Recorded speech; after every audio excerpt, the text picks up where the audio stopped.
bragging, and even recruiting on the internet. So if your kids have access to a computer, and they all do, they could be the next victims. Senior correspondent Matt Stevens has this 19 Action News alert. Before the internet, the Crips wore blue, the Bloods wore red, and gangsters did all their talking on the streets and all their writing on walls. They know if they walk around with their hats, their jackets, their colors, that at that point they'd be caught. So what do? You go to MySpace. MySpace, Facebook, YouTube, all over the World Wide Web, you'll see this. It is a recruiting method. It is an advertising method. That's a bragging method. And the recruiting method is, hey, you want to be part of us? This is what we do. Come join us. Come be on our page. The recruiting doesn't stop at the county line or the state line or even the international line. This is the Toronto Crime Stoppers office. Nowhere in the world are the cops better at infiltrating gangster sites than in Canada's largest city. There's only two things that's going to happen to you if you get yourself involved in a gang. You're going to go to jail, and you're going to go for a long time, or you're going to be dead. Scott Mills says investigating gang crime without a laptop and a modem is like wearing a blindfold. Here's the website of a Toronto gang called the Asian Assassins. The gang started with just 4 members, but internet recruitment made it swell to dozens. You almost need to have a little youth gang banger dictionary to read it.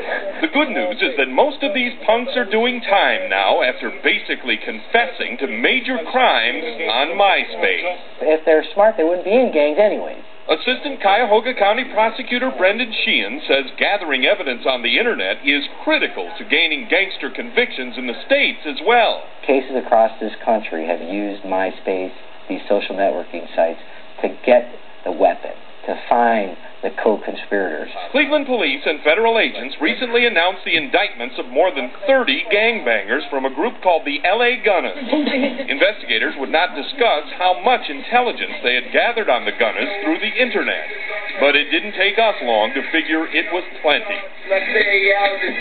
This is their way to socialize. This is their way to brag. If it's a cancer out there on the internet, we've got to treat that cancer.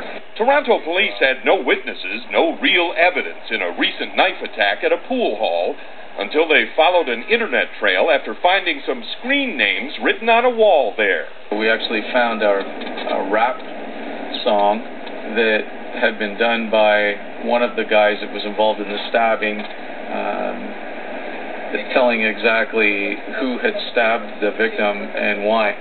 And this was all posted on the internet. The biggest roadblocks that we have are fear and apathy. On January 17th, a store clerk named Hou Chang MAO was struck and killed by a stray bullet as he was stacking oranges in front of a market. Now Toronto police are using the internet to try to catch the killers. Security video gave them a lead on a dark sedan, but of the dozens of people on the street when it happened, not one has come forward as a witness. So there's nothing to be scared of. Okay? Detectives will keep working the neighborhood, but calls or internet tips to Crime Stoppers are their best hope to catch the killers now, along with the gangsters themselves. And while they search for clues to serious crimes, Toronto cops are constantly using the internet to encourage young people to stay out of gangs. The only family that cares about you is your immediate family, your mom, your dad, your auntie, your uncle, whoever's looking after you, and you got to realize that. Matt Stevens, 19 Action News.